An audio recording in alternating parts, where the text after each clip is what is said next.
Waktu kecil saya dibesarkan oleh kedua orang tua, ayah dan ibu. Tapi saya nggak merasa ada kehadiran ayah dan ibu. Ayah saya ini adalah seorang yang alkoholik ya, jadi dia sama teman-temannya setiap malam mabuk di rumah.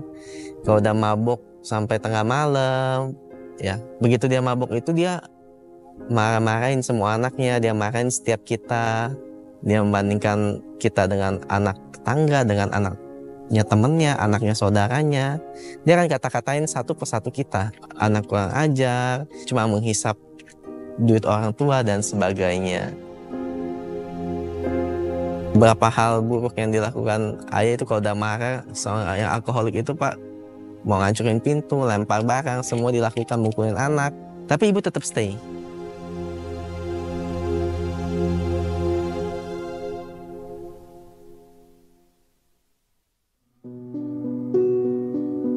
Malam hari dan saya belum bisa tidur, Pak. Pak, Bapak mabuk ya? Bukan urusan kamu masih kecil. Mulut Bapak bau alkohol. Pak, jangan mabuk terus sih, Pak. Saya merasa bahwa yang salah dari keluarga saya adalah ayah saya awalnya. Ayah sebenarnya pengusaha, punya penghasilan. Tapi karena mabuk, judi, dan hal-hal negatif lainnya, itu kita kayak nggak punya uang. Karena ayah yang seperti itu, ibu jadinya di bawah tekanan, Pak.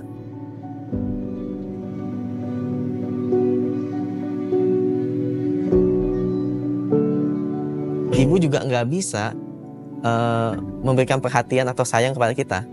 Karena ibu lakukan semuanya, dia cuci, dia masak, dia ngepel, dia atur rumah, dia antar anak ke sekolah, dia siapin masakan. Di satu sisi dia udah kerjakan semuanya, di satu sisi dia stres juga menghadapi ayah. Sehingga dia nggak punya waktu untuk memberikan perhatian kepada kita, karena orang yang terluka cenderung melukai. Saya nggak punya pikiran untuk membalas dendam. Tapi yang saya punya pikiran seperti ini, saya dipukulin ayah di rumah, jadi saya pukulin orang lain di sekolah.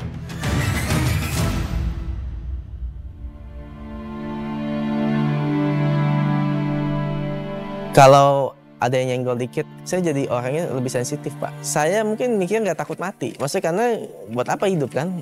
Saya jadi mikir keputusan apapun ya silakan.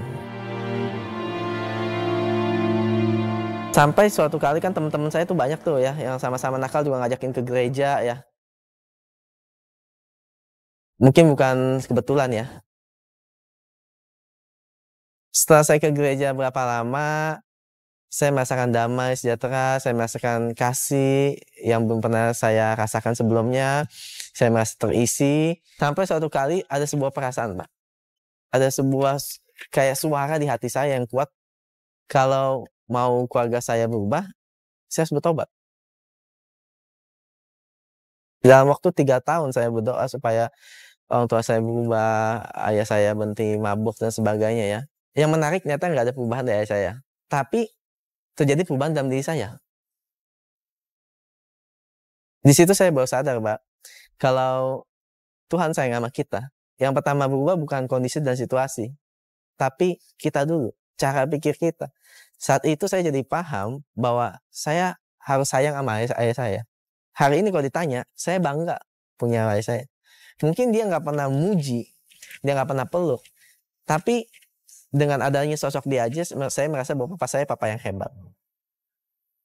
Pak, Kevin minta maaf ya, Pak. Kevin ngomong kayak gini demi kebaikan Papa juga. Supaya Papa nggak ngelakuin hal negatif. Ya, Vin. Papa juga minta maaf ya.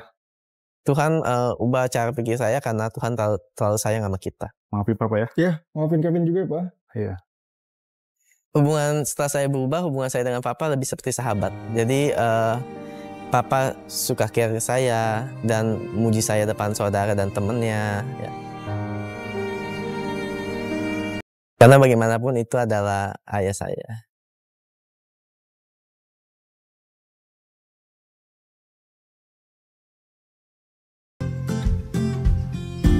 Saya makin cinta sama Tuhan, saya makin ingin mengabdikan diri, semakin kuat panggilan untuk melayani, dan saya sampai ke sekolah Alkitab. Setelah lulus, saya menjadi dokter teologi termuda di Indonesia. Kemarin baru mendapat Eko Muri, saya lulus di usia 28 tahun. Saya juga sebagai dosen yang mengajar di satu buah kampus. Saya juga seorang pengusaha. Saya juga mengembalakan dan melayani jiwa-jiwa, juga termasuk anak-anak muda.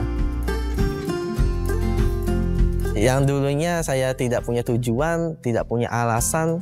Hari ini saya punya alasan buat hidup. Hari ini saya punya tujuan, yaitu di dalam Tuhan Yesus Kristus, Tuhan kita. Mungkin saat ini ada anak-anak muda yang marah, yang nggak suka, yang sebel sama orang tuanya. Hari ini saya mau bilang bahwa Tuhan tempatkan orang tuamu sebagai orang tua. Tugas kita adalah menyayanginya. Dalam Matius 6 ayat 14-15 mengajarkan bahwa jika kita mengampuni kesalahan orang lain, begitu pula Tuhan mengampuni kesalahan kita. Ingatlah bahwa saat di atas kayu salib Tuhan berkata, Bapa ampunilah mereka sebab mereka tidak tahu apa yang mereka perbuat.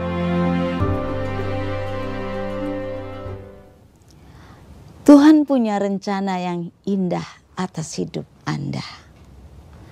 Mungkin segala keadaan begitu chaos dan engkau merasa bahwa ini seperti hari terakhirmu di bumi dan engkau betul-betul angkat tangan.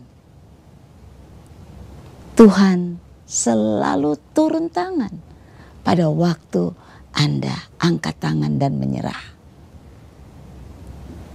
Ada jalan dari Tuhan yang tersedia bagi setiap orang yang hancur hati, terbuang, dihina, dan sepertinya tidak punya masa depan.